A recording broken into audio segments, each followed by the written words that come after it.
Welcome to the Robert Beckford Inaugural Lecture, a new annual event at the Queen's Foundation to honour the work of Professor Robert Beckford, the first tutor in Black theology here at Queen's and in fact the UK.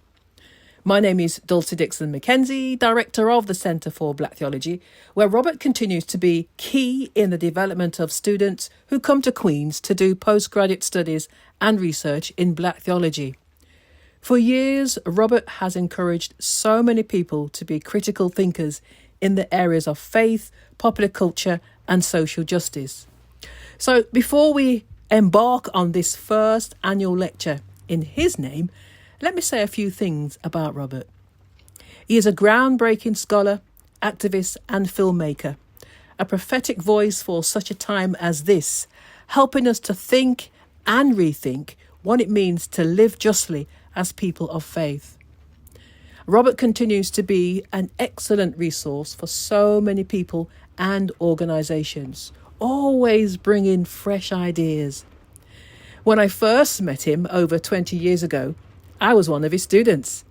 I had no idea then that years later we would be working so well together, helping especially to shape the next generation of Black and womanist theologians, and that I, along with the principal, governors, staff, students and friends of Queen's, would be honouring him in this way. This inaugural lecture is going to be thought-provoking and inspiring. And we at Queen's hope it will be an exciting addition to the diverse and gospel-centred work we offer in all aspects of our provision.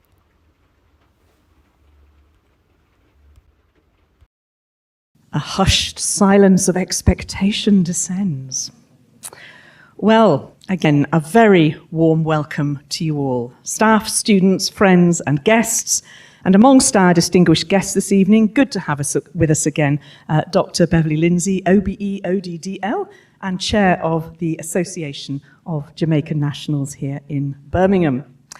It's also, of course, very good to welcome the family of Robert Beckford. I think some are with us and some are on their way. Is that right? I think trains have not been cooperative, I think, today. But arriving at some point and with us, we hope at least by the time Robert speaks, we've got Robert's wife, Charlie, we've got daughter Marley and son Micah with us. Is that the gang tonight? That's the gang.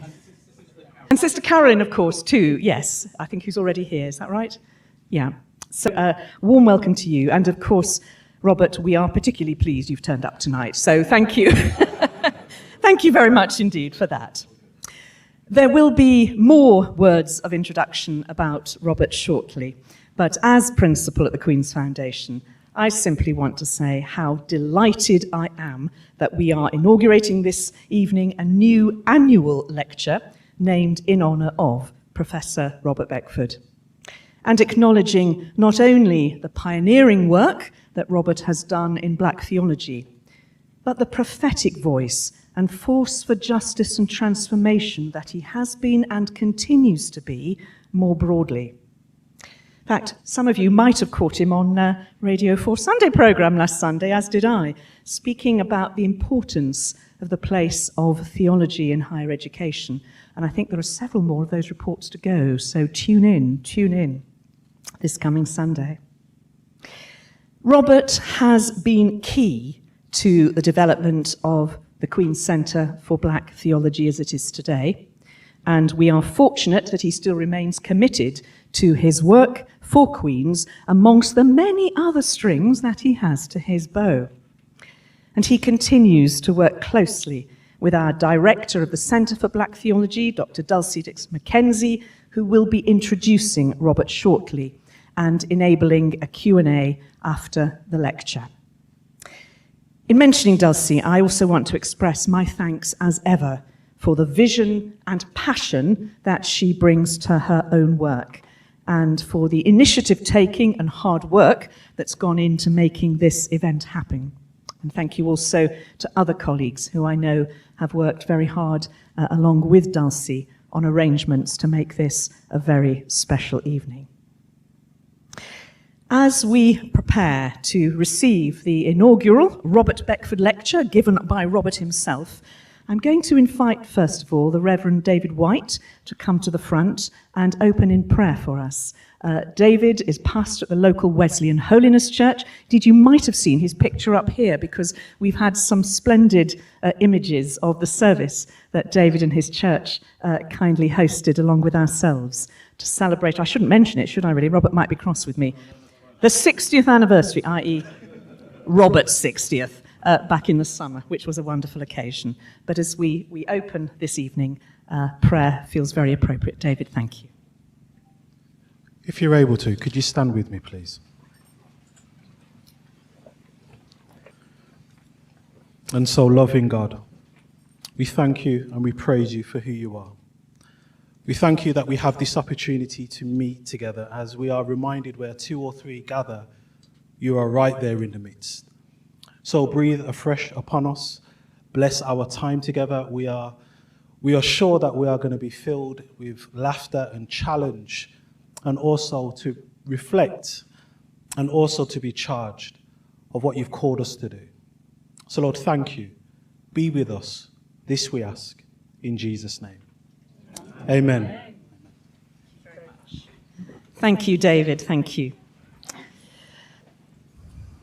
So just before Dulcie introduces Professor Beckford, I'm going to invite Canon David Hermit, a governor of Queen's whose career has been dedicated to education and who is a member of the Church of England General Synod for Chester Diocese, to come and offer a few words on behalf of our governing body. Thank you, Bishop Anne. I'm here and it's my privilege to represent the governing body of the Queen's Foundation. Our governing body and trustees are a selection of people who come from across our community, who all work together to support the work of the Queen's Foundation. The Queen's Foundation has a very long history, and we believe that only Oxford and Cambridge have been educating people in theology longer than us.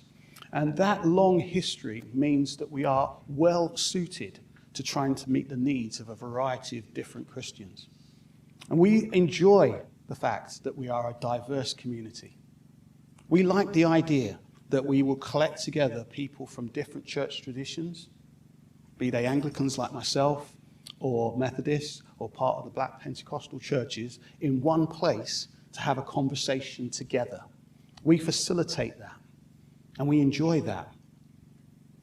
As followers of Jesus, we don't always agree, do we? We have differences of opinion about how we read the scriptures, and hearing from one another about those differences in a respectful way and weighing up things is what we at Queen's want our leaders to do. We want them to prepare them for the future. We want to prepare them to serve God in whatever way they can. Part of that diversity is shown in our Centre for Black Theology. It's one of the pioneer centres for Black theology in the country, and we owe Robert Beckford a great thanks for his work in helping to achieve that. We've been able to find ways of integrating a long-lost understanding of theology into modern theology. Some would argue that the greatest theologians were the black ones in Africa, such as St. Thomas, such as St. Augustus of Hippo. All of these people have laid the foundation for what we describe as modern theology, but sometimes we've forgotten them. It's our duty, I think, to remember that black theology is not just for black people. It's a theology that cuts across all of us. Those of you who are interested can join our online forum. Dulcie will tell you a little bit more about how to do that, but that means that you get an opportunity for free to join in the conversation and to be part of what we're talking about on a global level. And so, all that remains for me is to thank you for attending and to welcome Dr. Dulcie Mackenzie Dixon, who will explain a little bit more about Robert and his achievements, our first speaker for our inaugural lecture. Thank you very much.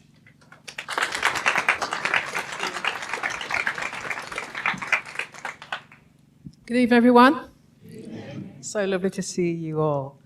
So my job is to introduce Robert very, very briefly, which I will do with great pleasure. So I'll start formally. Good evening, everyone, family, friends, colleagues, students, associates, strangers, everyone here this evening, welcome. And it's my privilege and my joy to introduce Professor Robert Beckford. Tonight we are establishing an annual lecture in his name to honour his scholarship as a pioneering academic. Robert Beckford is a scholar activist. This means he is committed to doing research that incites action. He is interdisciplinary in his approach to research, and he has a very creative flair. Now, his identity as a scholar activist suits his personality well. This is because he's always thinking and moving. He likes to agitate.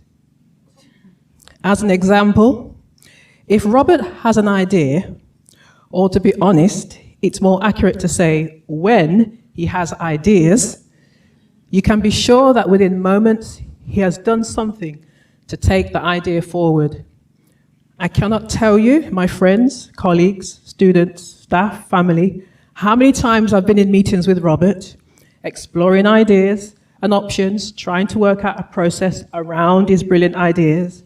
And unbeknown to me, he has already emailed 3 people, he's received 2 replies, and he's already written a proposal to send to the person at the top.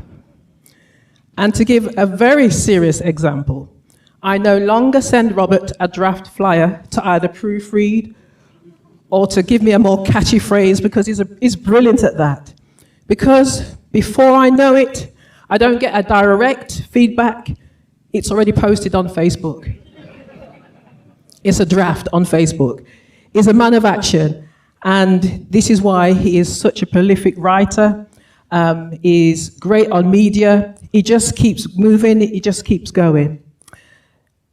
Robert turned the big 60 this year, and for his 60th birthday, he had the time of his life being celebrated with family, friends, colleagues, and even strangers, as I mentioned before, who just wanted to be present to show him appreciation for his contribution to the church, to society and the world, as a pioneer, a trailblazer for black theology in Britain, and more.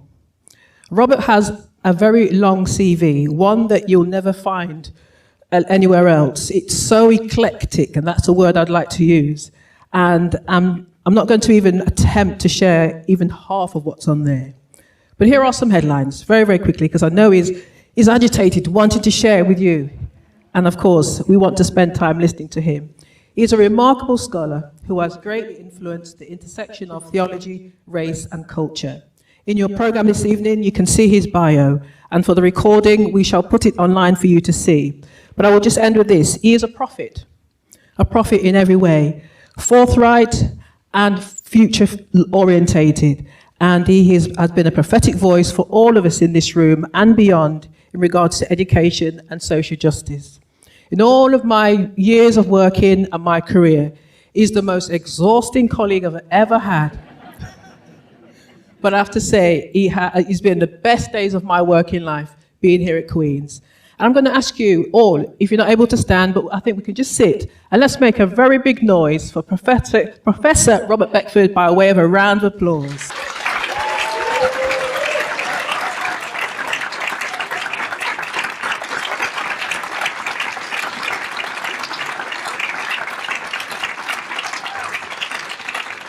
Thank you.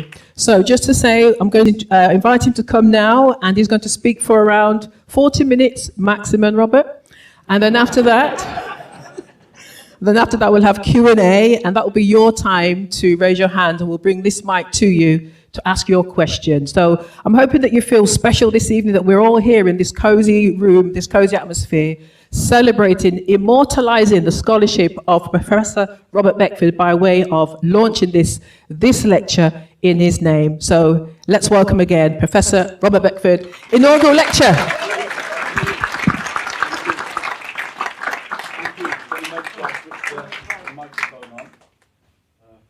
Hello? There we go. Fantastic. Good evening, everybody. It's a great honour to be here this evening and to launch this lecture series. It's an even greater honour to have a lecture series in your name. I am a working class kid from the team that is now top of the championship. And never in my wildest dreams, when I was growing up in Coventry, taking RE and thinking about my future, that I expected to have a lecture series in my name. So this is truly a great honour for me. Before I get started, I'm going to try and get familiar with the technology, so just bear with me while I try and set up the iPad, because I have got a few images to share with you this evening. Start broadcast, and then hopefully, oh, there we go. Hopefully, there we go, fantastic. Okay, and start from, there you go, slideshow. Start from, oops, not that one, there we go, slideshow, start from start. There we go, we're there, fantastic, okay. Yeah, Dulcie asked me this evening to speak about the future eschatological manifestation as the epitome of revolutionary omniscience, but I suggested that instead we consider it as a metaphysic of the pre-scientific age. And I'm just joking, the lecture is inside. A few of you worried there, went, oh my goodness, what are we coming to hear? The lecture is entitled, Where Do We Go From Here? Fass Theology in a Time of Ginnal.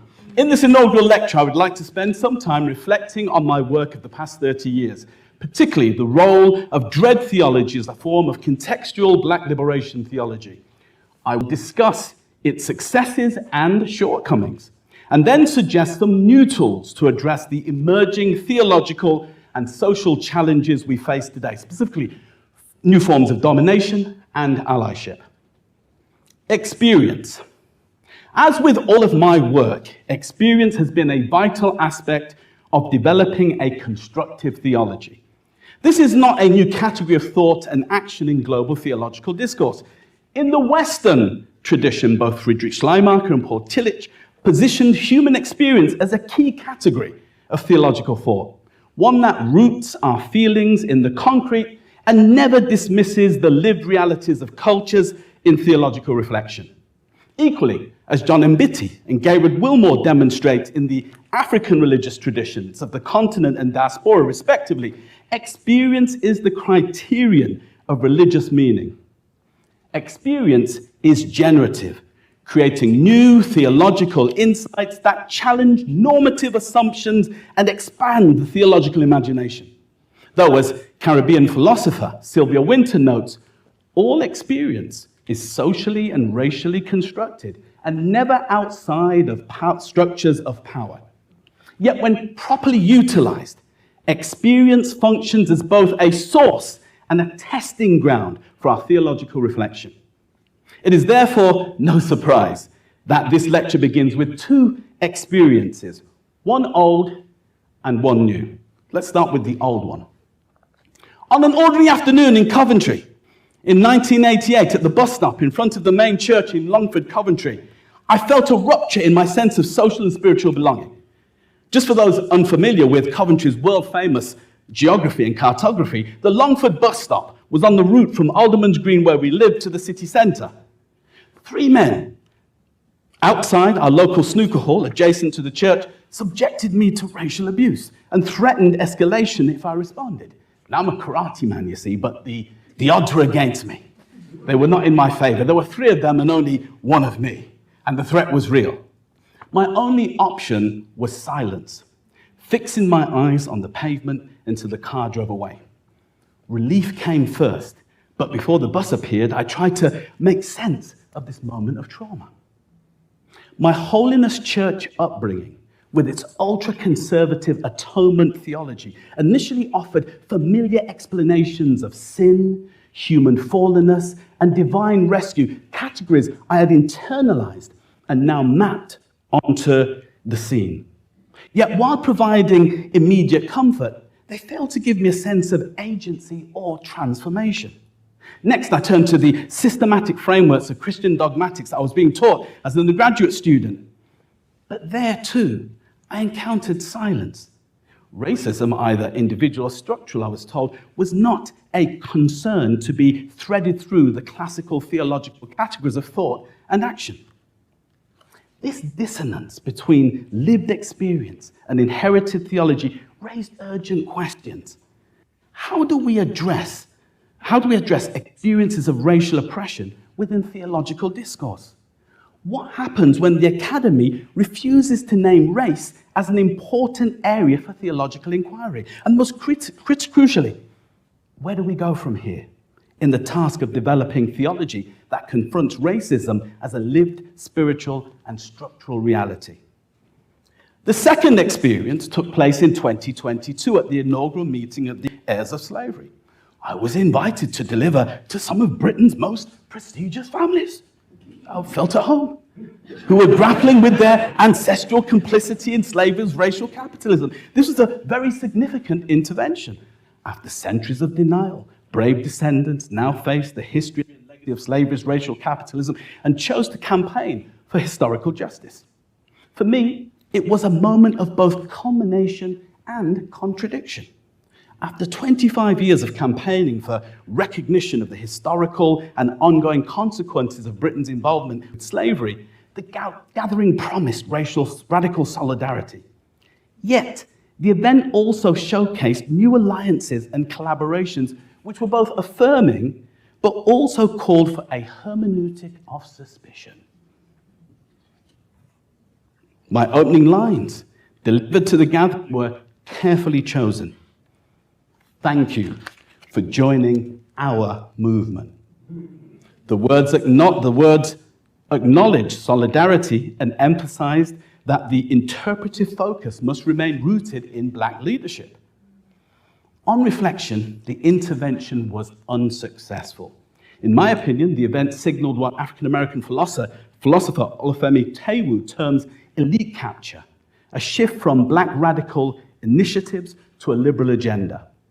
The question I now faced was, what then is the role of theological thought and practice in this new age of allyship, an era where solidarity may diminish the radical edge of Black critique?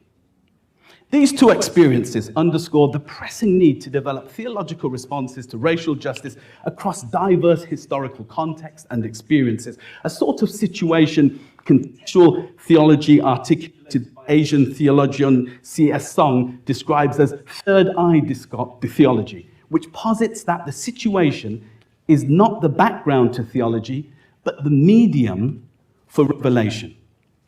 So where do we go from here?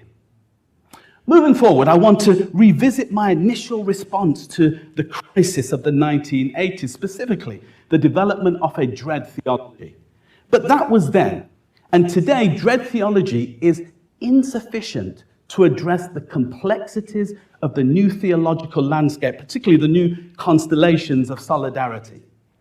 What these new challenges require, I argue, are categories of farce, the moral courage to speak openly in problematic arenas, and Ginnal, exposing contradiction.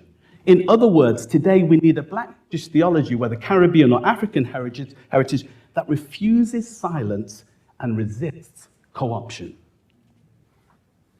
It dread in England.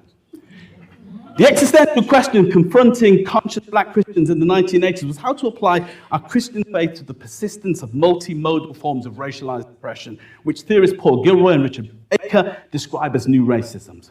For those of us seeking liberal engagement rather than fugitive withdrawal, the ambition was to ensure that we might, as Joe Aldred has put it recently, flourish in Babylon. Historical amnesia should not sanitize or render insignificant the second generation Black British experience. It is the crucible in which most of the battles against domestic neocolonialism were fought and mostly overcome.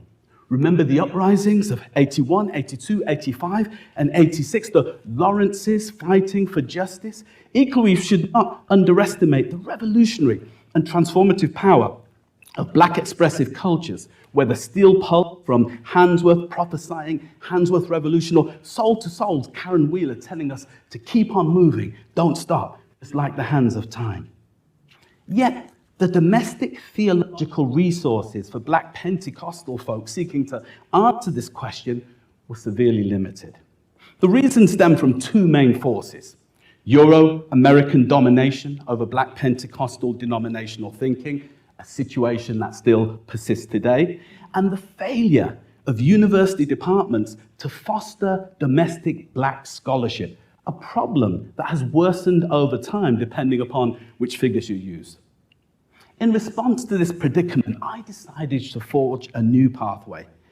This Black Atlantic dialogue drew on religious and cultural ways of knowing from the Caribbean and integrated them into African American black theological traditions. So where do we go from here? I decided to go dread. At the heart of this project was a critical correlation of Rastafarian and Pentecostal Christianity. Critical correlation not only sought to answer the existential situation in light of the gospel of Jesus Christ, but also accepted the pragmatic Christian tradition's recognition that sometimes God's answers are present in the prevailing culture rather than in the church or theological academy. In this case, the liberation motif of dread came from black expressive cultures, as there was no equivalent in black Pentecostalism. What then is the way of the dread Christ? The dread Christ offers a Christological intervention that reframes the classic categories of thought through the cultural and political lens of black British experience. Ontologically, dread Christology disrupts Eurocentric images of Jesus by locating divinity and humanity in the figure of diaspora blacks. This affirms the incarnate logos in the bodies and cultures, historically marked as marginal, and reaffirms the Christian belief that we all created in the image of God. Functionally, Christ is revealed not in abstract metaphysical terms, but in concrete practices, including opposition and resistance to injustice, as mirrored in Jesus' commitment to the least of these. Soteriologically, dread theology privileges a holistic emancipation, aligning Christ's saving work in both the physical body and the body politic, including the struggles over white supremacy, colonial exploitation, and spiritual captivity. Historically, it refuses the divide between the Jesus of history and the Christ of faith by recognizing the Christ event in the lived struggles of diasporic communities where Christ is encountered as dread, dob, and rotted. Eschatologically, dread Christology is both inside and outside of time and looks to the vindication of the oppressed at the overthrow of Babylon as a sign of God's coming reign. Epistemologically, it asserts that Christ is known not only through scripture, tradition, and reason, but also through reggae, oral culture, and embodied struggle. A significant contribution to this construction was the work of the British artist Faisal Abdul Allah. There was a mutual reinforcing relationship with Faisal's Revelation series, published in 1996.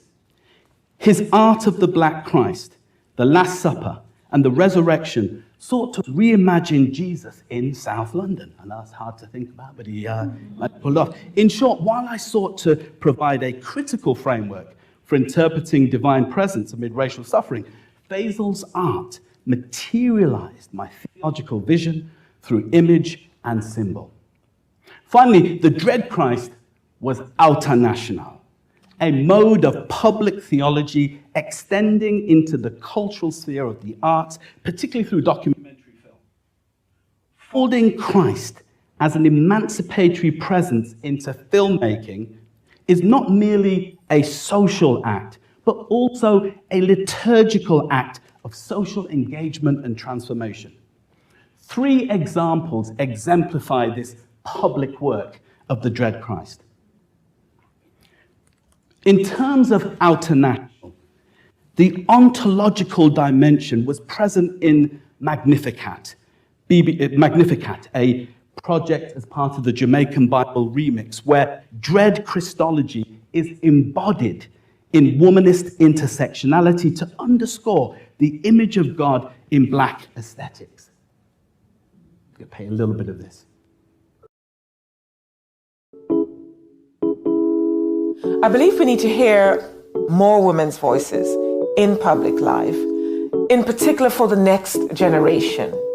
If we're going to change the dynamics of what we have today, where it is still sort of a man's world, then women today need to step forward to enable their children and their grandchildren, in particular girls, and actually boys too. Boys need to see that their counterparts can be equally respected in terms of the contribution that they bring to the table.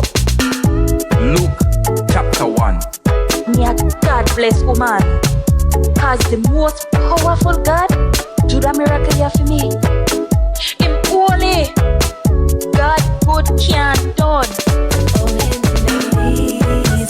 Oops, there you go. It's only a minute of it that I wanted to show to kind of illustrate the idea of embodying the salvific mode of the dread Christ in visual culture. But let's move on to the functional category, because Christ is also revealed not in abstract metaphysical terms, but also in terms of concrete practices. So teleologically, the dread Christ was also a pedagogic practice for engaging in political struggle against the far right in London, offering love of God rather than hate.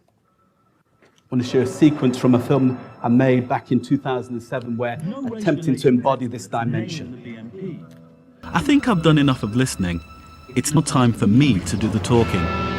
Is it true that Hackney Council is giving £30,000 to Africans to buy houses? Is that true? It's true. What it was is that Hackney, Tower Hamlets and Newham are giving people... Who'd really believe that? But Hackney, all of those councils have categorically denied that this is true. They say it's complete lies. There's no evidence that there's any housing policy based on ethnicity and that you're completely wrong. Isn't that the case? I mean, I got Hackney slightly wrong at that particular stage. So you got Hackney wrong? So you got Hackney wrong? On that particular stage? Yeah, so Hackney was wrong. Hackney has said it's wrong. The other councillors have said it's completely wrong and that it's peddling lies. We know that it's very easy to make people who don't necessarily have a great deal of information feel that things are blue when they're really green. It's brilliant spin, but it's dangerous, isn't it? Despite this falsehood, the BNP totally deny being in any way racist. But I think they're polarising people and deliberately stirring division. Why are you masking being a racist? Why not be honest about it? Because we're not. Well, there you go. Well, maybe that was a good place for it to stop. A Christ both inside of history is translated into visual art in a climate justice icons collaboration with the Black British artist Joyce Treasure.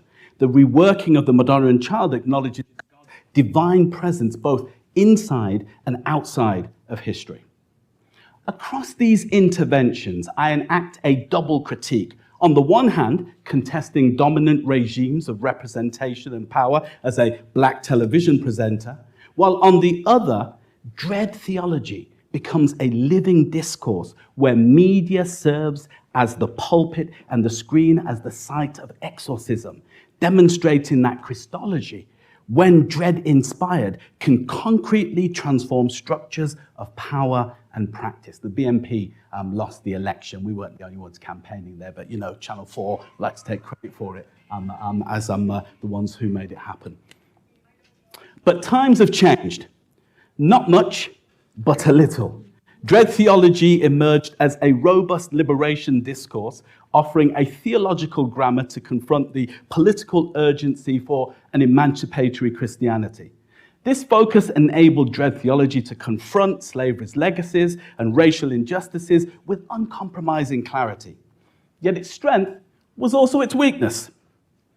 In the 21st century, where oppression is hidden behind complex forms of racial capitalism, institutional rhetoric, and moral ambivalence, and obfuscated by simplistic catchphrases, inclusion, equity, equality, that obscure more complex historical or geopolitical shifts. In the Jamaican vernacular, we might say that dread theology was emancipatory, but it was not Anansi. To this end, I suggest supplementing dread with the Jamaican concepts of Fass and Ginnal, which offer a new direction for Black theological thought and activism. Fass and Ginnal are terms we grew up hearing in Jamaican diaspora families. Typically, in the context of post-war diaspora settlement, they refer to naughty children. When I was naughty, my dad said, "You're too fast." Or untrustworthy adults, that man is Ginnal. But this verbal transmission was not simply an expression of exasperation, but also the translation of the Jamaican as the translators of the Jamaican New Testament note, a transmission of important cultural material and history and critique. Going forward, I want to refine and refocus the meaning of these terms by returning to their Jamaican roots and allying them with Scripture. Language is crucial for theology. To borrow from Antonio Gramsci, language is a theological war of positioning. Playing with Jamaican words subversively has been a recurring theme in my work. I have sought to uplift the subjugated vernacular of the African Caribbean diaspora to challenge theological normativity. For example, speaking of God the Rotted incorporates racial trauma with Christology. Similarly, naming theology as Doppy Conqueror aligns Jesus's modern ministry with exorcism and decolonization. So let's move on then to think about these new categories of thought and action, beginning with Fass. I know some Jamaicans here, so they may want to give me some other derivations of this particular concept. In the Cassidy LePage Dictionary of Jamaican English, Fass means to meddle or interfere in other people's business. In other words, someone who oversteps boundaries, but generally in the pejorative sense as an act of impertinence. For example, "You're too fast." Yet the semantic origins of the word offer a vital nuance in meaning, where Fass is derived from the English fast, meaning bold or forward. The latter sense, bold, has identification in Jamaican diaspora culture, but it is a rendering less traveled. For instance, you might hear someone say in a congratulatory tone, "You're fast bad." I want to borrow the second rendering where Fass is at the expense of ethical consideration. In this case, to be Fass is also to exhibit moral courage, boldly transgressing boundaries despite the cost. Fass and also Ginnal are critically informed action and align with Cornel West's prophetic criticism and must be mediated by it. I found a nice picture of Cornel West there that I thought would be entertaining. Cornel West's prophetic criticism draws on the radical interventions of the 8th century prophets and distills their essence into critical categories of thought and action for today. According to West, there are 3 interconnected practices, the first being discernment, or the capacity to provide a broad and deep analytical understanding of the present in light of the past. The second aspect is empathy, or connection, which entails never losing sight of the humanity of others. Interestingly, the third component is recognizing contradiction or hypocrisy, which I referred to above as Ginnal, and we'll address that later. Informed by prophetic criticism, Fass is a critical moral intervention informed by careful analysis and deep empathy. Fass criticism is irreverent yet hopeful, as it discerns the signs of the times and generates hope for new ways of being. In an age of resignation, it chooses intervention. Against despair, it insists on possibility. For example, some of the work that we've been doing that's Fass recently is the work on reparations. I've worked on this since 2005. My film, the great African scandal, Empire Pays Back. More recently, working with the High Court Judge Patrick Robinson as a consultant on the Brattle report. Always good to work with a High Court judge because they know all the bodies are buried. Know everything about everybody, So it's always good to work with Patrick. In fact, he was phoning me when I was coming down, and he said, you need the information on anybody in the audience. I said, no, sorry, Patrick, sorry.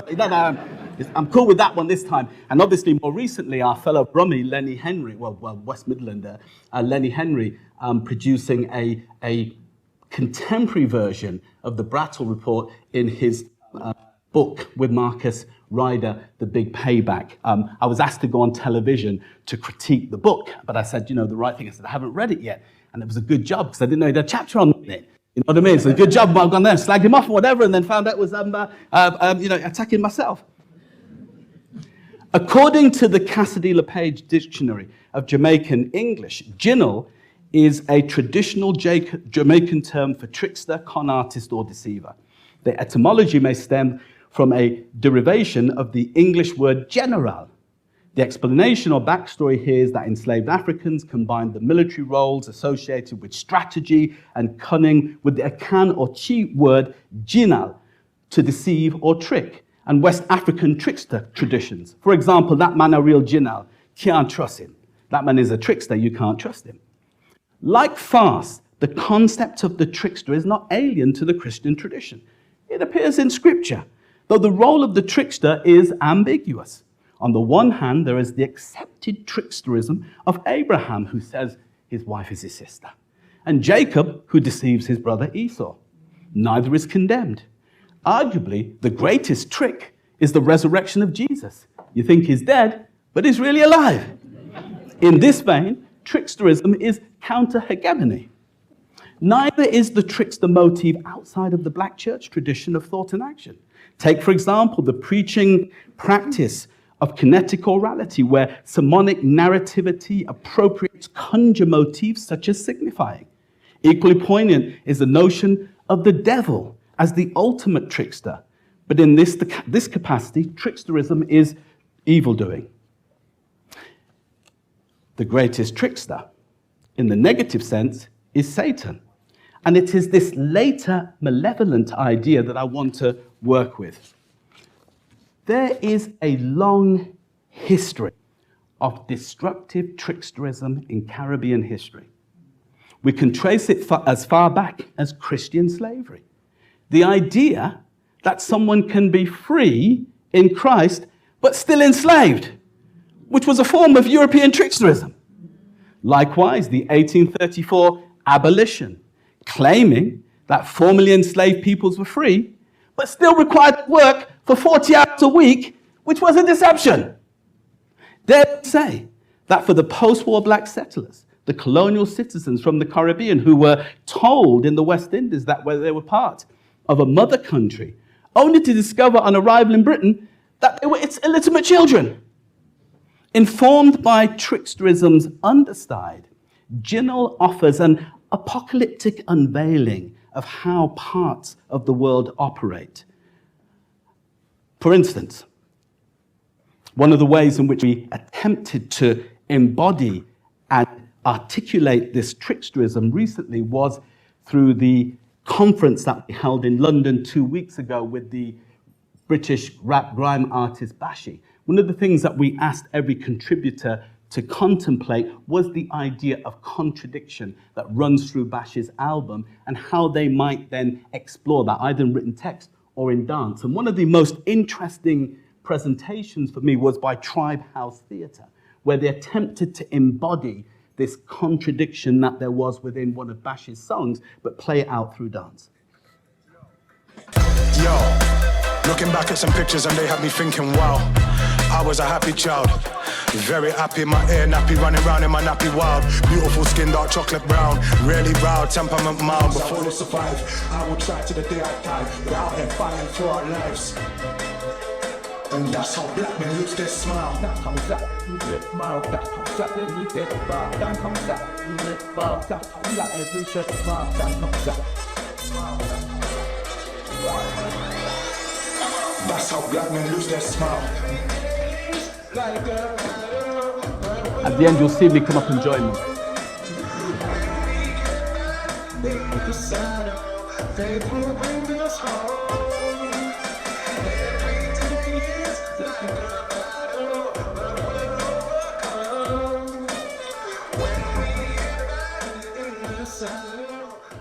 So where do we go from here? In conclusion, in contemporary Britain, the resurgence of far-right nationalism, xenophobic populism, and the moral ambivalence of liberal institutions exposes the unfinished business of racial justice.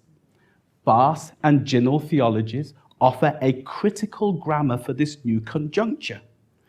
Fass embodies moral courage, the prophetic willingness to speak truth to power and intervene publicly in histories of silence and denial. Ginnal functions as a hermeneutic of exposure, unveiling contradictions within liberal allyship and the continuing operations of racial capitalism under progressive veneers. Together, they advance dread theology into a new theological praxis, adequate to the complexities of the 21st century. Thank you.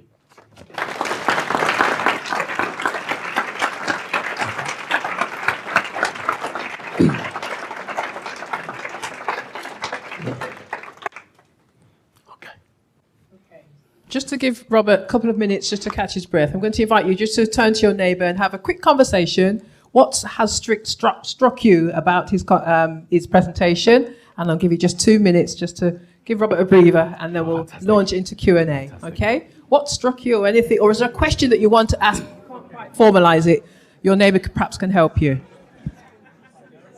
Okay? Thank you, everybody. So we have around 20 minutes for questions, and just to say thank you again, Robert, for that very enlightening talk. And a very quick one in terms of when you mentioned the word farce, what came to me straight away is womanist ways of boldness and being audacious and outrageous. I wonder if you could say something very quickly about that, and then I'm going to invite you to put your hands up if you have a question, and we'll come to you with a roaming mic. Yeah, I think it's a great point of connection in terms of the classic definition of womanism that emerges from Alice Walker's work in 1975, where she says it is a young girl who wants to know more than she should know, more than is good for them, implying that it has a certain kind of fastness to it. So yes, I'm drawing from that, but also dipping into the Caribbean tradition, the Jamaican vernacular, to frame a form of critical inquiry that always oversteps boundaries, that is always pushing beyond what is accepted or what is good for one, which means there's always a degree of risk in being fast. Yes. Okay. Great. Thank you. I can't see any hands up yet. Okay. Reverend Eve, nice to see you. Am I allowed to just say thank you? Because our language for such a long time has been taken and hijacked, and we were told, I mean, I went to a school where I couldn't speak patois, for instance, and you don't realize how much you've lost. I didn't realize until when you wrote your book some years ago. Remember, I critiqued that at the time.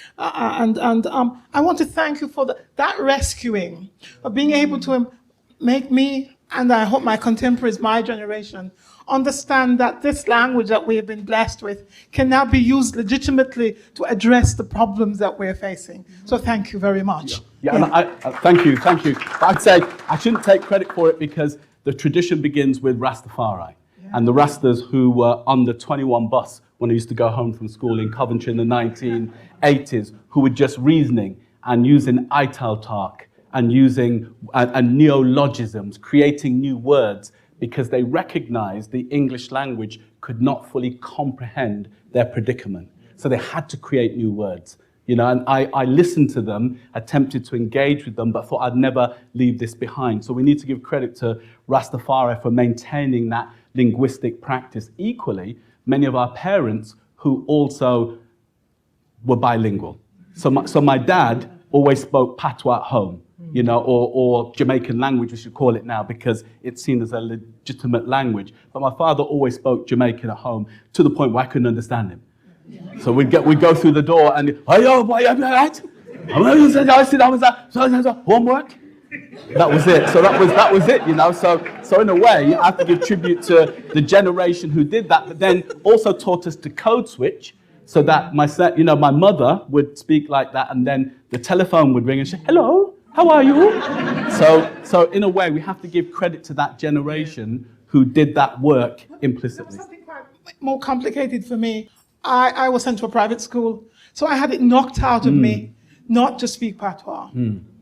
And gradually, I used to hide under my bed with my friends and talk patois. And our mother said, how many times we must tell you not to talk like that, you know? And it is now, for me, the language of liberation. I'm beginning with my bright friends to talk fluent patois because for me, the liberation couldn't happen until I have a language in which I could express that oppression. So thank you. We can go home and talk patois as much as we like now.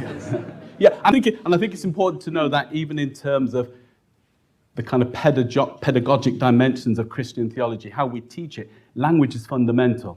And I would argue, as many would say, in decolonial thought, that the first thing to be colonized is language. So decolonization is pushing back on that. Ngugi wa Thiong'o, in Decolonizing the Mind, makes that point. That's why his books weren't published in English, because he wrote in his indigenous language in Nigeria. So I think it's fundamental in terms of reclaiming that, but also recognizing that we're diasporic.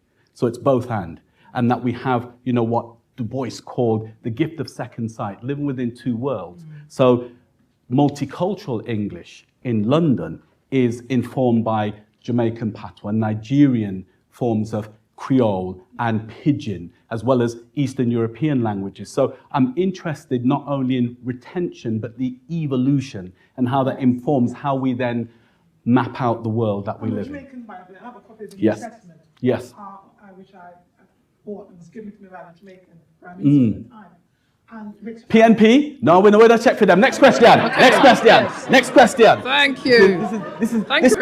Queens is a JLP stronghold. Thank you. And just to say, that was a very long conversation, so we'll keep it short. We've got Errol Robinson next, and then we'll come to... Very quickly, Robert, I think you said something very, very important. Sometimes God's answer is in the culture and not the church. How then, Robert, does the church reflect, engage, and access that culture? Yes, a really good question. I would say that there are existing models for this in terms of theological practice. I use the work of Paul Tillich in terms of correlation and critical correlation, classic correlation, where the culture has questions and the church has to answer. The more critical approach by Dan Browning, where you argue that often the church doesn't have the answer, so you look for the answers within culture.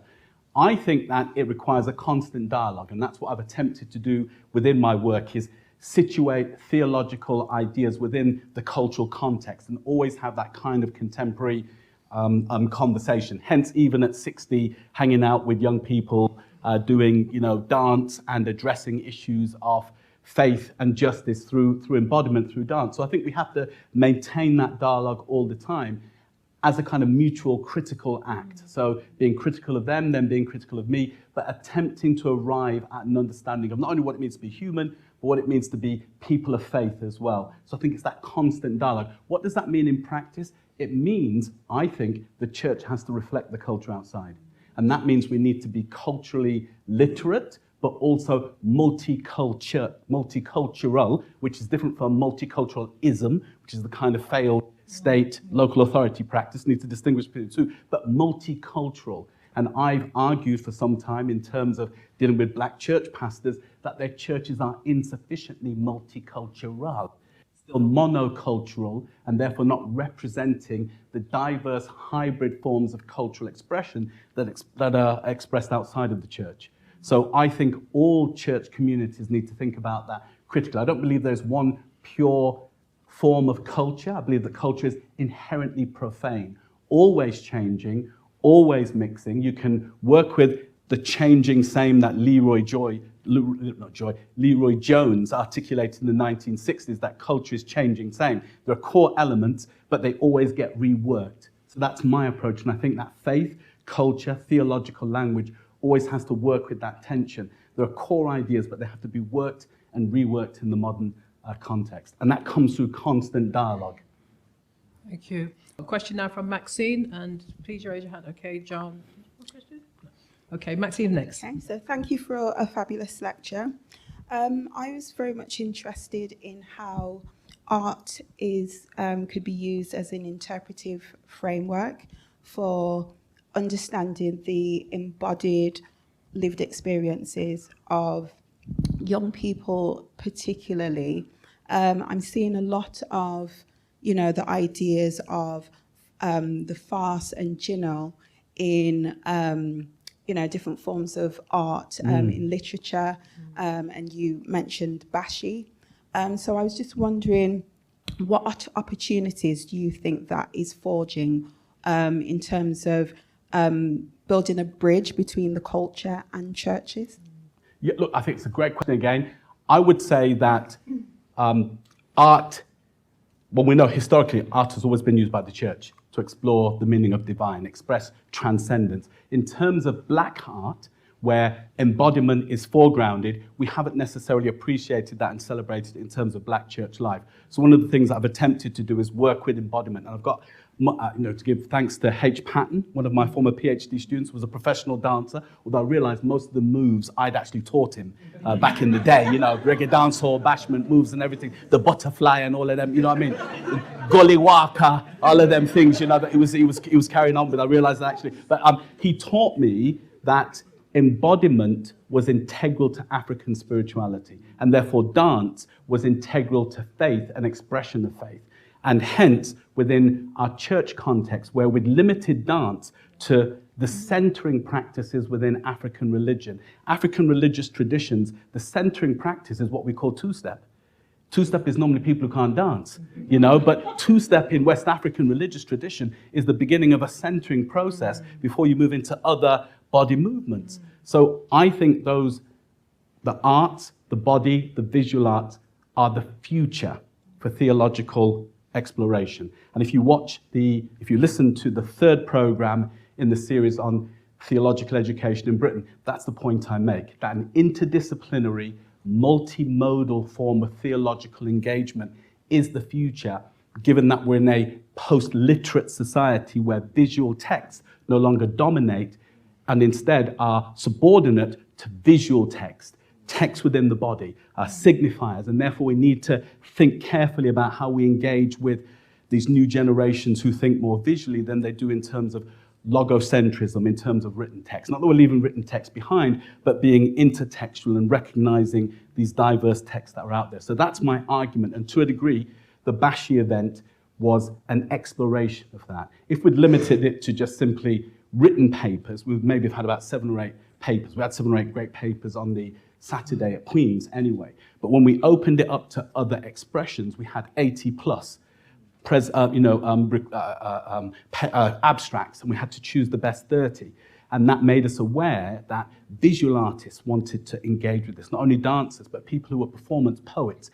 We had 2 queer rappers come and do a presentation for us. And that was like a really, really interesting engagement with the theme. So we recognize that the arts as a mediator of faith was very important for the future of black liberation and womanist theologies in Britain. So yes, very important. So got a question from John. Hi, John. Sure. I think we can pay tribute to you as a fast man, if I can use that language. So fast, almost out of sight. So my question is that so much of your work, as you've showed us this evening, over the last 30 years, has been right out there, out front, but you're also on Facebook. Early majority, where everybody else is. Looking forward for the next 10 years and thinking where culture is and how culture changes, are you going to try and stay at the same fast pace, or are you going to go anywhere else? What's your plan? It's a good question. I would say that, it's a tension, because I think my work is limited by age and also worldview.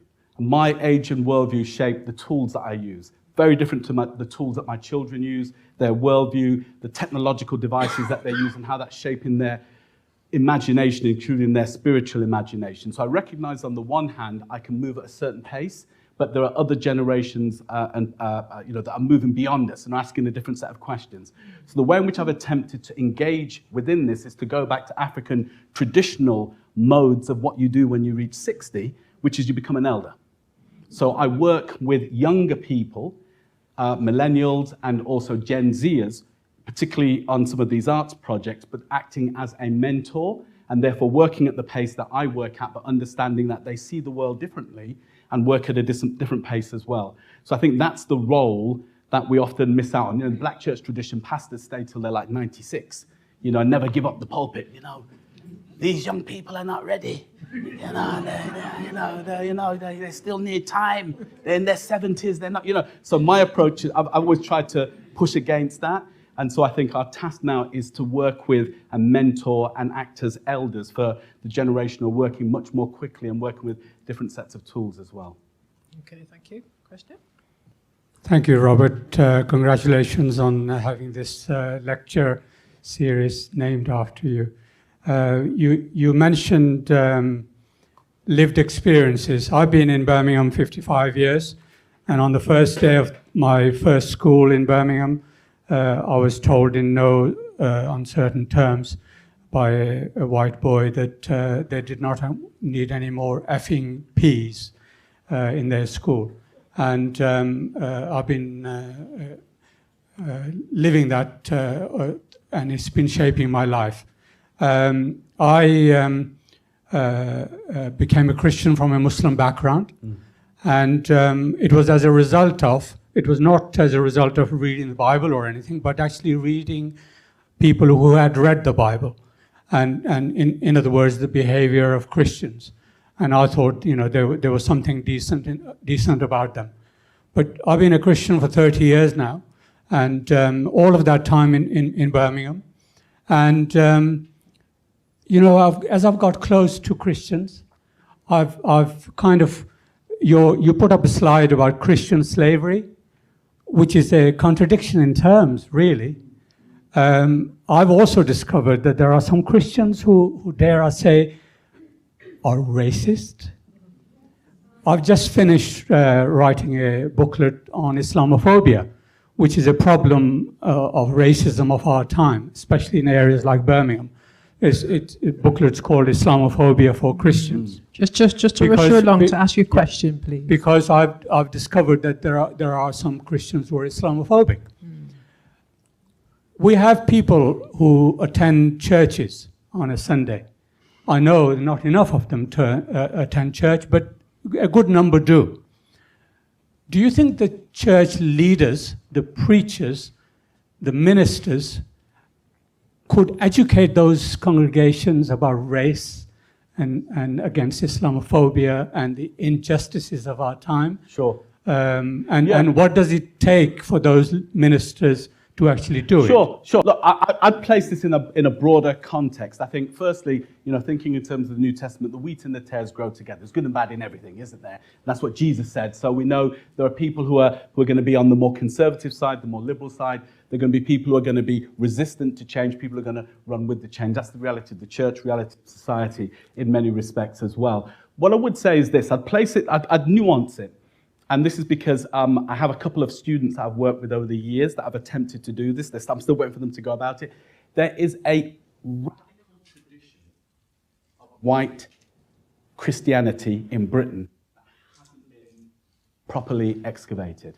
A real radical anti-racist tradition that people haven't excavated fully. I'm still waiting for a PhD student to say they want to actually do it. So, for example, what many people aren't aware of, some of the Brummies will be aware of this, is in the 1990s in Birmingham, the Anglican Church all of a sudden had all these South Africans who had been, not kicked out of South Africa, have actually run for their lives. All of a sudden, these people were priests in Birmingham. Do you remember? Do you remember all these? And I remember asking them. Some of them didn't know, couldn't tell you the difference between an altar and an offering.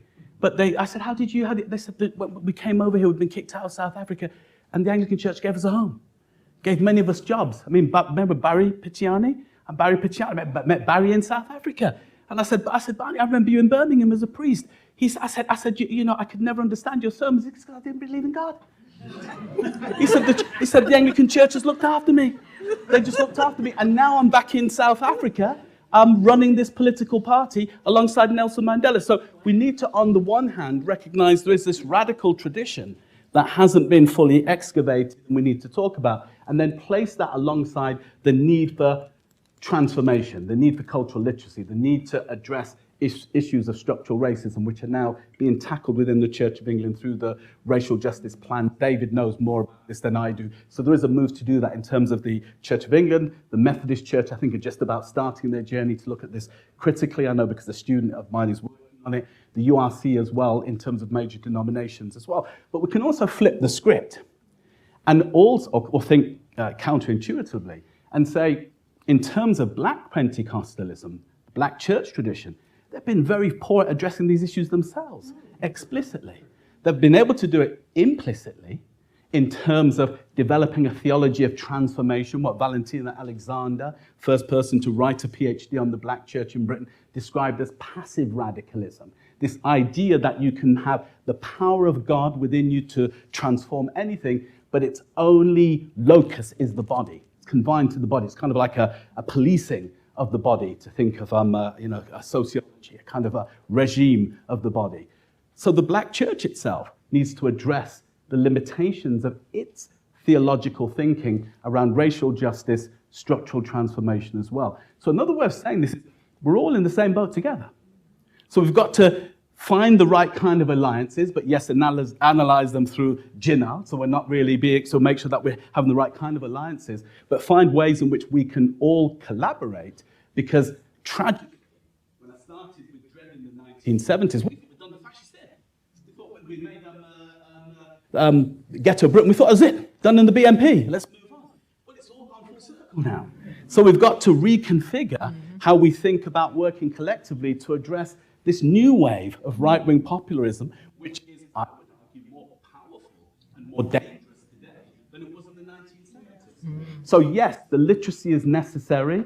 Yes, the black-led majority churches need to step up and actually break the curse of Christian slavery that said only the body counts and not the body politics. So they need to undergo their own form of exorcism as well as part of this strategy for transformation. So I would say we all have work to do in this sense. Okay, thank you. So after Nathan, I'm going to take just 2 more questions. So if you have a question, please let's... Unless you want to go Pentecostal, which means we'll be here till 10 o'clock. I will take an offering. Right, we'll have our last 2 questions here. So Nathan, then Beverly, and then... I just got a quick comment and then a cheeky question.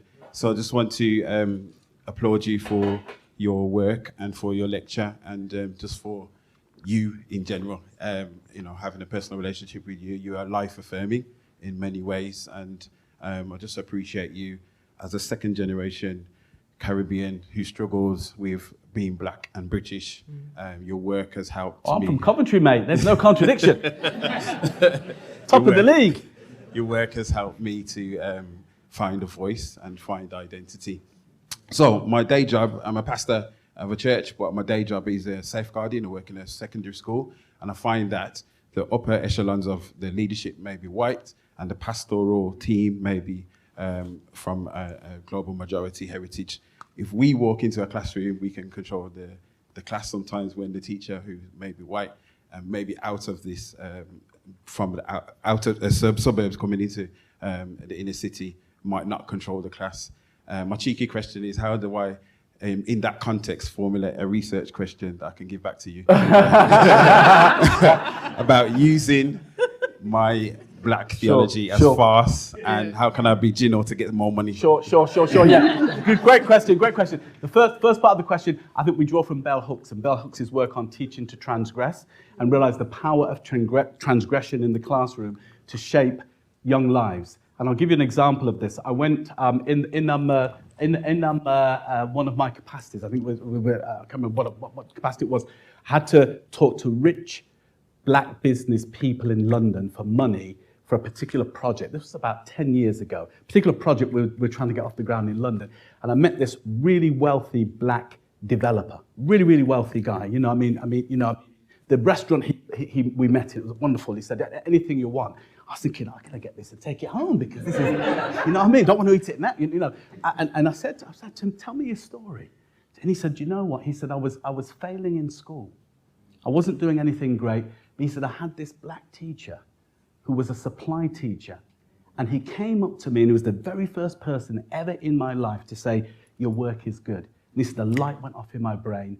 And that was my journey into success, business success, financial success. I said, who was the teacher? He said, it was this guy, he had a really round face and blah, blah, blah, blah, blah. I said, I know a guy like that. I said, was he short? I said, was that David? He goes, yeah, that was his name. I said, I know that guy. I said, I'm going to go back and tell him. And by the way, can you write that £250,000 check? But what it made me aware was the power of affirming, of telling people how good they are, and how that works in a context where they're told they're not very good. Bell Hooks engages with this in Teaching to Transgress and argues in that book that much of what is most powerful that's taught is outside of the classroom compared with what's inside of it. So the whole idea of a holistic approach. I think, so the second part, the research question would be, in what ways does Black liberation theology enable Black teachers to teach as transgression? A study of blah, blah, blah school in Smethwick. No, you're not in Smethwick, are you? Sparkbrook, there you go, same area. But, you know, but it'd be something along those lines. But I would say never downplay the impact of the words of life that you give to those kids and how you can be, if we're thinking sociologically, that significant other. And I would say that has been one of the most important lessons that I've learned as an educator throughout my time, the power to affirm even when people don't deserve the affirmation, because they hand in their work late, they don't sign up for the tutorial, they're never on time for the meetings. Even when they don't deserve it, you give that affirmation all the time back. Some of you here know what I'm talking about. It's like those sermons, isn't it? It's like some of those, when the pastor is throwing words, isn't it, in the sermon, you know what I mean? So I think that, and so I would say that's one of the most important lessons I've learned as an educator.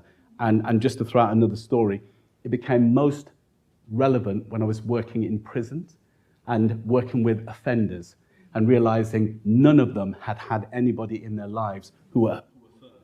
And just words of affirmation had an incredibly powerful impact, even though they did not demonstrate it at that moment in time. Quick story, when I was teaching at Birmingham Prison as there was a research fellow, 2000, 2002, there was a guy in there who gave me the hardest time.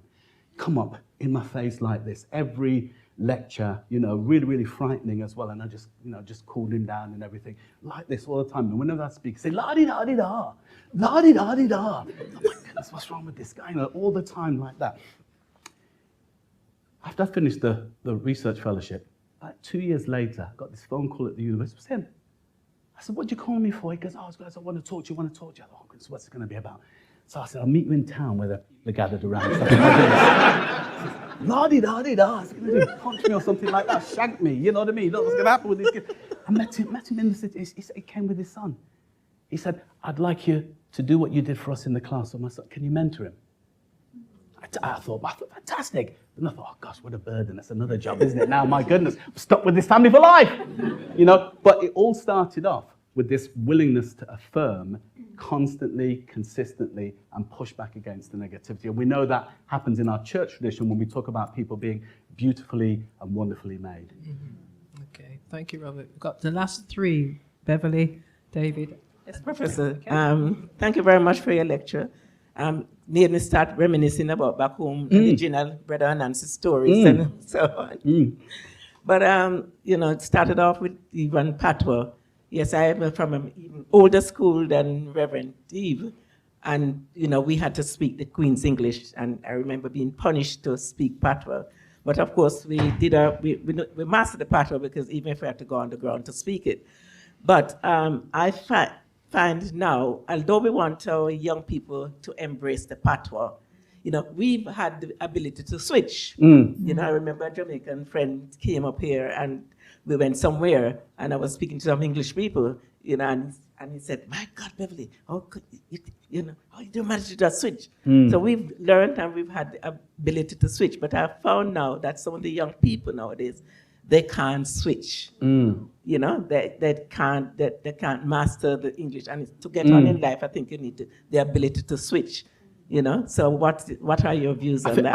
I think you know, there was, to say quickly, there was a movement in Birmingham in the early noughties to teach patois in community for Jamaicans anyway, and other forms of derivations of English in the Caribbean as well. There was a group that was actually doing that. One way in which I think we can get into it today is the Jamaican New Testament, and there is, for example, courses online that teach you to read the Jamaican New Testament, which is you know, Jamaican language written down in written form. So I would would encourage people to take that class. It's what's the name of it? It's what's her name? She's done them here at Queen's. It's the Jamaican woman who teaches it. Her name is Joanne. That's Joanne it. Richards. Yes. Where she teaches it. So for me, I would say I think that's one way into it. The other way, because I find some of the young people now, they're very, master the patter so but they cannot put a word of English properly. Okay. Well, I would challenge the idea of what's proper. I would challenge the idea of what's proper, but I would say I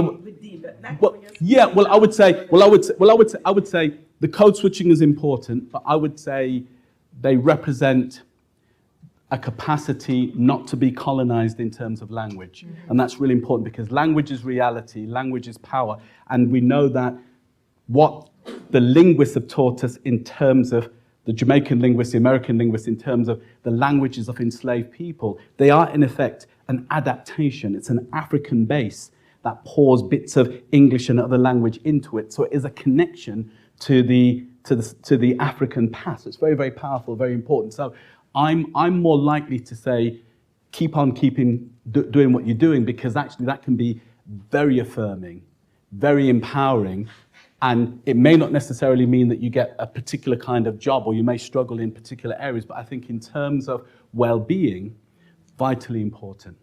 Thank you, Robert. Thank you. David? Thank you, Professor Beckford. My question is continuing on this theme of education. We know that approaching 40% of the children in our schools are from global majority heritage. How important is it that school leaders start to be Fass and Ginnal in terms of their understanding of other cultures? I think, somebody who was a former head teacher who kicked many of my friends out of school. But we won't hold it against you. What you did in Nottingham in the 1990s, we know all about that. I'm strictest head teacher in Nottingham. Won the award 3 years with Margaret Thatcher Award for strictest. I'm just joking. David wasn't the strictest head teacher in Nottingham. I think you're completely right. We live in an age where we need cultural literacy alongside religious literacy, because the two are entangled. If you have cultural literacy, you'll have some religious literacy as well. The tragedy at the moment, as you know, is the decline in theological studies. Religious studies means that we're churning out fewer RE experts, fewer experts in theological knowledge, fewer experts in terms of religious education. So it's a deep problem that we've got to resolve at some point. But I completely agree with you. I was fortunate in that I went to an inner city multicultural school where we met with, in terms of religion, there were the Hindus, there were the Sikhs, there were the Irish Catholics, the fighting Irish, as we used to call them. Then there were the fighting Italians as well, as we used to call them. You know what I mean? Then there was the Caribbean folk, and there's a few West Africans knocking about in the day. But my crew of friends came from all over the place. Even the Ukraine, Dobra Den, talking a bit about the Ukrainian folk dancing. All of that shaped my cultural imagination and made me see the value of culture, diverse cultures, but also the needing to switch and understand and learn. In fact, it was good to know the Italians because they had the best pizzas. I guess my friend Marco to this day, best pizza I've ever had in my life. Sorry, Charlie. Best pizzas I've ever had in my life. I've been, so I think that whole experience provides a benefit in some respects in terms of my own personal story. But I completely agree with you. I think we have to encourage that. It's built into leadership, it's built into training, not only in terms of schools, but also in terms of churches as well. And I would argue, and they attempted to do this back in the day in some businesses, that it becomes a measure for promotion. Your cultural literacy then will be one of the ways in which you are evaluated in terms of promotions. And not just, knowing a few things, but knowing the complexities of how religion, culture, identity is worked out in the world. Doctors should be doing that. Look at the Victoria Columbia predicament where they didn't understand what was happening on her skin because they didn't basically understand it. And it's not just about rebuking people. It's about understanding how you can liberate children by being able to talk to them in their own language, by able to demonstrating that you're on their journey. Another story, because when you get old, all you got is the stories. Robert. But I'll just throw this out. When I was an undergraduate, I had a sociology professor who was brilliant, but also had lived the stuff through the 1960s. So he was great because he would be talking about 60s struggle, and he'd show us a march. He'd show us the march in 63, and he would be able to say, that was me. I was there. And he would say, I said to King, oh my goodness, he spoke to Martin Luther King. Fantastic. Then he'd show us another picture. He'd say, it'd be Malcolm X in the ballroom in 61. And he'd say, you see this little white guy? That's my goodness. That's him. You know, he'd tell us a story about, what he said to Malcolm. I don't know if that was ever true, you know what I mean? I don't know how much this was, you know what I mean? I believe the King one, but Malcolm, he said, but the point was that he embodied being on the journey of civil rights and black nationalist struggle in America, and therefore that gave him a certain authority in terms of educating me. And it had a profound impact on my own theological and educational formation because of that journey. So I would say, yes, the literacy is important, but equally being on the journey with people. And we all have to do that in diverse ways outside of the cultural silos in which we often live. Thank you, Robert. Stop. Okay. Well, our last question. I'm Lisa, I'm a student here, and it's been amazing to listen to you, but part of the video that you showed when you were in Coventry and you were getting all that abuse off those three guys in the car, the one thing that just stuck into my mind was Stephen Lawrence and what happened there, and we don't hear about it in the news these days, but is it still going on out there, and do you think there'll ever be an end to all that? Yeah, it's a good question. I was on my own, so there was no support. So it was problematic. However, I do have a story about this that I'll end with, which I think is really important. In terms of, I'll tell you, old people, I've been on the park bench in a few years, I've got a story about it. But, the question is the allyship and how we all work together on this, the kind of allyships that I've tried to unpack a bit through talking about Ginnal. And when I develop this further, I'll make it much more nuanced and more complex. But I think we need to have relationships of committed struggle where we collectively produce a counter discourse and a counter struggle together. I think this is a fantastic time for the church to do it. I think, if we were capitalists, this is big business time. There is a void in terms of meaning and in terms of commitment and understanding about identity and what it means to be a nation. It's a fantastic opportunity for us to take in that sense. This happened to me when I was at school. When I was at school in the 1980s, you couldn't go down one of the exits on a Friday because the Catholic kids they came out early because they had mass. And so they had a mass. And then anybody who was black or brown who went down there, they'd fight you. They'd pick on you. They'd want to fight you. So we'd go through the side entrance. Remember school? The side entrance? We'd go through the side entrance round the back instead and go down. And I had a friend, still my best friend today, Marco Stolf, he's Italian. He said, "Bob, why are you going around the back?" I said, "Because those Irish kids are there and they kick our heads in, they call us names, he goes, blah, blah, blah, blah." He said, don't worry. Because I said, tomorrow me and you are going to walk down there. Now, he thought it was Rocky Marciano, you know what I mean? I thought, this ain't time for Rocky. He said, no, he says, don't worry. He says, don't worry. He says, I'm going to tell my dad, and my dad's going to speak to Tony. Tony. I didn't realize what was going on. I wasn't attuned to the Italian familial relationships and power dynamics. It was only later I realized what was going on in terms of the family in Coventry. So I'm going to speak to Tony. So he said, but the next day, leaving school, walking down the bottom, I said, I can't see anybody. And just synchronous with us walking towards the gate, this little blue sports car pulls up. Out jumps this young guy, and I'll never forget it, had these flared light blue trousers on. He was still wearing heels back then, which was, they were out, they had the heels on, tight shirt, ripped muscles rolled up in his sleeve. And to this day, I don't know what he did. He walked up to this group of about 20 kids, and he was only there for about 3 seconds. He said something like, bum, bum, bum, and they all walked off. To this day, I say, before I pass into the next life, I've got to get the courage to say to Marco, what did Tony say to those kids? It was only about 3 seconds, and they all dispersed, but it was the most amazing thing we walked through. And it was an example of the kind of allyship and journeying together to defeat oppressive forces. Now we're still friends today, to this day, in terms of our relationship. And I use that story to illustrate what it means to be in struggle with people. Whew, deep breath. You're welcome. You're welcome. Thank you. You're welcome.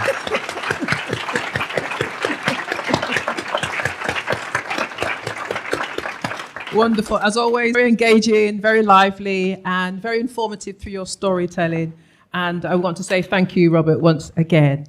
Now we're going to have to do 2 more things before we leave. Are we okay? Another 10 minutes or so? Is that all right, everybody?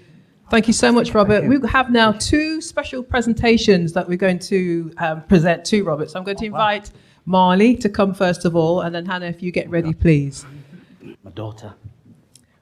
When we was talking about this particular event, we wanted to have something that we could probably use going forward as a branding. So we may or may not use any of these images. However, we have Robert's daughter, Marley, who has been working hard on this portrait. I'm going to invite you to say a few things. Do you want to say something before you reveal it? Tell Dad what you had in mind. And we had wonderful conversations, didn't we, with Mum, Charlie, and so can't wait to see it myself.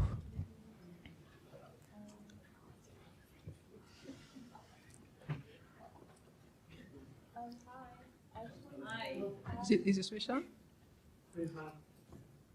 Yes, it's not. Hello. Thank you. I wanted to first off by say thank you for coming.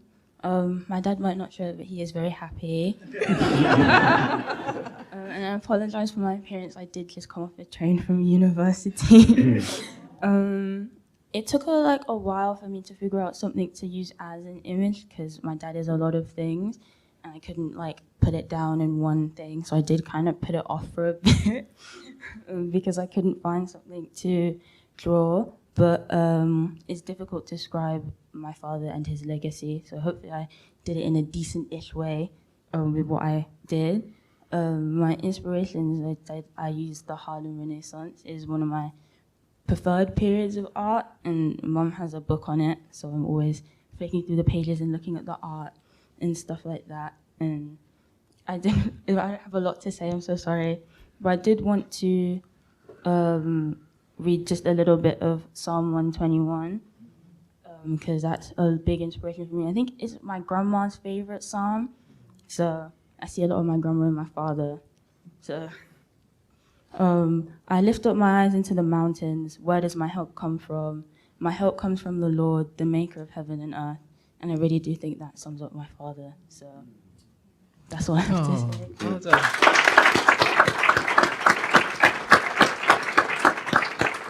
Well, it's not the best picture in the world, but I try my best. Before you reveal it, do you want to share what you had in mind? Because you told us, didn't you, that you had these... Oh, yeah. I changed it. Again? So sorry.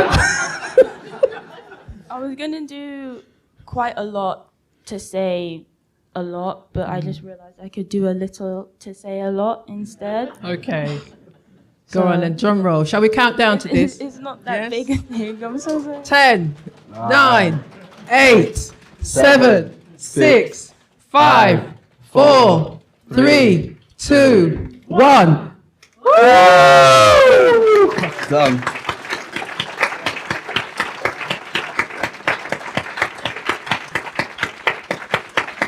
Well done. Thank you, lovely. Thank you so much. Thank you. Yeah. Thank you. Thank you. You can see where all my hair went, can't you? You know what I mean? It's literally migrated to that. Thank you very much. I do appreciate it. Thank you. Thank you. Did you hand your homework this week? Thank you. Thank you very much. Robert, do you want to describe it for us? And Yeah, maybe when she goes home to tell you. Yeah, my daughter's into the Harlem Renaissance. So this is in the style of, what's the name of that? Aaron Douglas. There, Aaron Douglas, who produces these distinctive images of African-American figures from the 1920s. But this one, Aaron Douglas doesn't usually use religious symbolism, but this one has a cross. So thank you very much, Marley. We'll treasure this. Well done again. Forever. Thank you very much. Thank you. I do appreciate it. Thank you. Thank you. Thank you. So 2 buses come at once. By that I mean we had a Thanksgiving service on the 21st of June this year to celebrate Robert's big birthday, and students, colleagues, friends were there, and one particular student, Hannah, was there. So this is where you pick up the story now to tell us what's happening in terms of what you have in your hand and how this particular picture came about. So I came to the Thanksgiving service because it was a Robert's my supervisor. I felt like I'd get in trouble if I didn't show up. But also, my mum was singing in the Windrush choir that was there. So whilst I was there, and there were many, many, many beautiful stories that were very, very long, I had some time looking at the Thanksgiving leaflet that was there. And so when I came to Queen's to speak about my interest in doing a PhD on some sort of disability theology and blackness, Robert found out that I had an art degree, and straight away he was like, brilliant, you can do art in your degree then. And I was like, no, I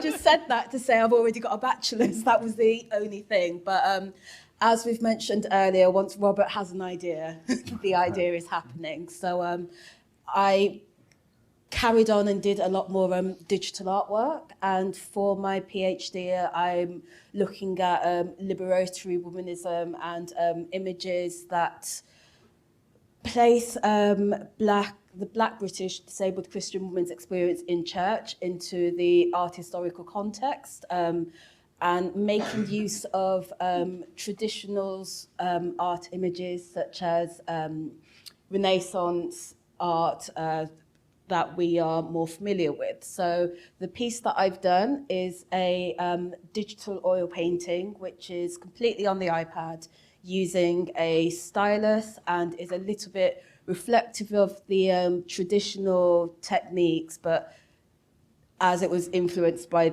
the photo from the thing, it's a little bit more modern. So that's what this piece is. Thank you, Anna. It's going to count down for you as well, all right? So here we go. 10, 9, 8, 7, 6, 5, 4, 3, 2, 1. Woo! Fantastic. Lift it high. Fantastic. Thank you. Fantastic. Wow. Thank you so much. I think she Thank you. deserves better than Thank that. you. Come Thank on. you. Thank you. Fantastic. Thank you. Absolutely brilliant. Thank you. Thank you so much. Thank you. Thank you so much. Thank you. You've got the PhD. You've got it. You passed. Just sign off today. Thank you very much. No, it's absolutely beautiful. Thank you. Thank you for both of them. I really do appreciate it. I will hang these in my study at home so that whenever I'm on Zoom, people will be able to share them as well. So thank you.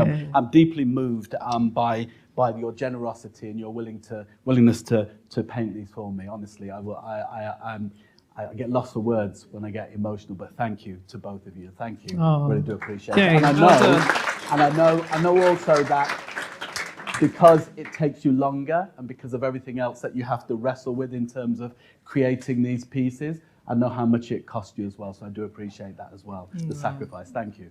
Well done, Anna. Okay. So before I hand the mic back to Anne, Robert, once you're standing, I'm going to invite you just to stand back here and just to say congratulations again for this evening. Going forward, we are wanting to have speakers to represent who you are. And in 3 words, really, your work in terms of faith, popular culture, and your drive for social justice. Without naming any names, going forward, what words of encouragement or words of advice would you give to us as a committee in choosing speakers that would represent you well? I would say make sure they're fast and that they're going to unpack Ginnal. Well, that'll do for us for now. Thank you very much. You. Congratulations again. Thank you. Thank you. Thank you. Thank you. Thank you. Oh, microphone. Yes. Yeah, thank you. Don't worry, not too many words now. But gosh, Robert, you've given us so much tonight, so rich, and such a mixture of joyful laughter in the room, as well as profound and challenging thought and thinking. I, for one, want to hear the recording, even though I was here tonight. I know there were people who couldn't make it tonight, and there will be a recording available. Some of you may also be interested, actually, in listening again, because there was so much in that, and we are so grateful. You have set the bar high. Feels like quite a historic moment, actually, the inaugural lecture of the Robert Beckford Annual Lecture. When we have a date and a speaker for next year, we'll let you know, and we hope you'll put it in your diaries. In a moment, we're going to close the evening in prayer, just as we opened in prayer. But first of all, I don't know why she's disappeared. Where's Dulcie gone? Oh, she's just there on the front row.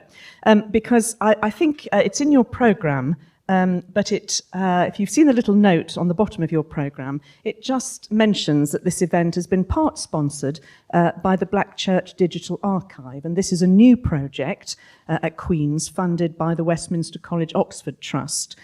You will be hearing more about this, and we hope it will also have your interest. I wonder if just very briefly, Dulcie, because you are leading this, could you just say a little about what that's about so people can listen out for the next instalment? Thank you. Thanks, Anne. Just in a sentence, the Black Church History Archives, it's going to be digital, Black Church Digital Archive, and we're in the process now of developing it, and thanks to the Westminster College Oxford Trust, we are wanting to foreground the history of black majority churches here in the UK, but primarily Birmingham to start off with, 3 strands. The elders in terms of the pioneers and their contribution, gospel music, and the social engagement of the church. So what we're doing now, we are doing the organisational aspect with the website and all sorts of the background, boring stuff, before we get out there to do the oral histories and speak to people. So watch this space, the Black Church Digital Archive at the Queen's Foundation. Excellent. Thank you very much. Just thought it was worth giving a shout. In order to close our evening with a prayer, I'm going to invite the Reverend Bertram Gale to come and share a prayer with us. Bertram is a Queen's PhD student, has been with us these last weeks, enriching our community life and indeed our worship. And I asked him a bit about his research. He's looking at the indigenization of Eucharistic or Holy Communion liturgy within the Diocese of Jamaica and the Cayman Islands in the Anglican province of the West Indies. And I thought this is very appropriate asking you to finish with prayer, because he tells me that this research involves bringing the Anglican Church's central act of worship into conversation with Jamaican language, cultural forms, and local contexts. If you catch him at the end, you can ask him more about it. But it's been so good having you with us these last weeks. Would you like to close the evening in prayer for us? Thank you. May I invite all of us to stand who can. Let us pray. Loving God, the source of all wisdom and justice, as we have gathered to begin this lecture, to inaugurate the Robert Beckford Lecture, we thank you for the life and ministry of Robert, for his incisive intellect, his imagination, his charisma, his courage, and his prophetic voice that has challenged and inspired so many to see the gospel anew through the lens of justice and liberation for the down-oppressed. We are deeply grateful for the work being done here at the Queen's Foundation, and in particular, the vibrant intellectual and spiritual home for the Center for Black Theology. Bless this center, O God, that it may continue to be a fertile ground for thought, dialogue, and action that uplifts down-oppressed voices and pursues truth without compromise. Bless also the wider work of this foundation, equipping leaders for transformative ministry in your world. So as we embark on this new lecture series, we ask that you breathe your spirit upon us and all those who will give future lectures. May the seeds of fastness and generalship sown in this space not remain merely academic ideas, but take root in our hearts and lives, leading to real, tangible transformation for justice in our relationships, communities, nations, and across the globe. This we ask through Christ. Amen. Amen.